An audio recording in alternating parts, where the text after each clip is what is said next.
Assalamualaikum warahmatullahi wabarakatuh. Saya Rizky Nur Azizah dari kelas 1 PSF dengan NIM 214110202225. Di sini saya diberi tugas untuk menjelaskan tentang kontribusi ilmu kalam oleh Ibu Ayu Khalifah selaku dosen pengampu ilmu kalam. Di sini saya mengambil judul yaitu kontribusi ilmu kalam dalam kemajuan sains dan teknologi. Pengertian ilmu kalam. Secara bahasa, kalam artinya pembicaraan, yaitu pembicaraan yang bernalar dan melibatkan logika. Sedangkan pengertian ilmu kalam adalah ilmu yang membahas kepercayaan keagamaan dalam bukti-bukti yang logis. Ilmu kalam membahas masalah ketuhanan dengan menggunakan dasar-dasar nakliyah dan argumentasi rasional atau akliyah. Argumentasi nakliyah berasal dari dalil-dalil Al-Quran dan hadis, sedangkan argumentasi akliyah berasal dari pemahaman metode berpikir filosofis. Sejarah pertumbuhan sains. Zaman tertua dari pertumbuhan sains adalah zaman kuno yang merentang antara tahun kurang lebih 400 sebelum Masehi sampai 400 Masehi. Zaman kuno ini dibagi menjadi 3 bagian, yaitu 1.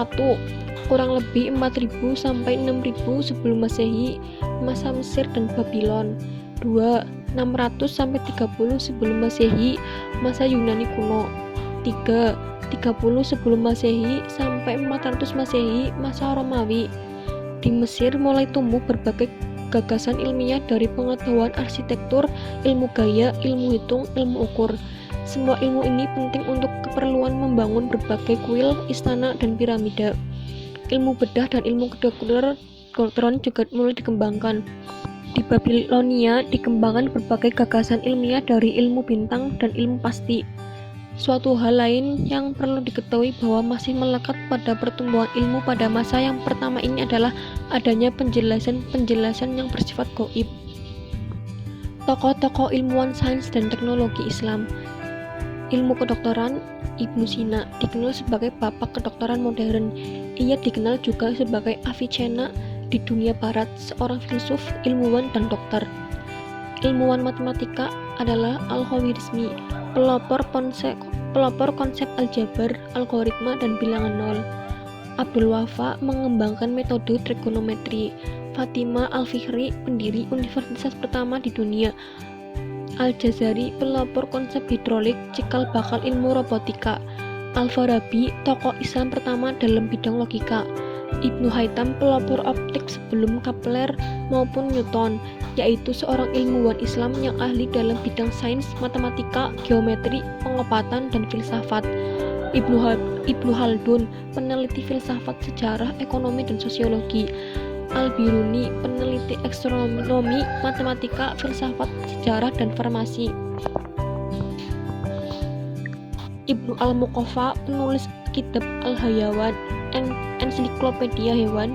Ibnu Batutah, penjelajah pelosok dunia pada abad pertengahan. Ibnu Nafis, pelopor konsep sistem peredaran darah manusia. Al-Tusi, pelopor pembuat model planetarium sebelum Copernicus. Banu Musa, penulis buku Al-Hiyal atau buku alat-alat pintar tentang 100 macam kerja mesin. Kontribusi ilmu kalam dalam kemajuan sains dan teknologi. 1. Para teolog yang memegang jabatan penting pada Daulah Abbasiyah telah mampu mendirikan berbagai universitas dan pusat kajian Islam. 2. Ilmu kalam mampu membawa umat Islam untuk menyikapi secara rasional berbagai fenomena alam. 3.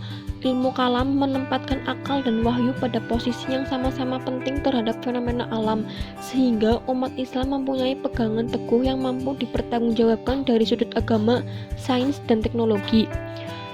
4. Ilmu kalam menjauhkan umat Islam dari berpikir tahayul, sehingga bagi umat Islam agama tidak beraturan.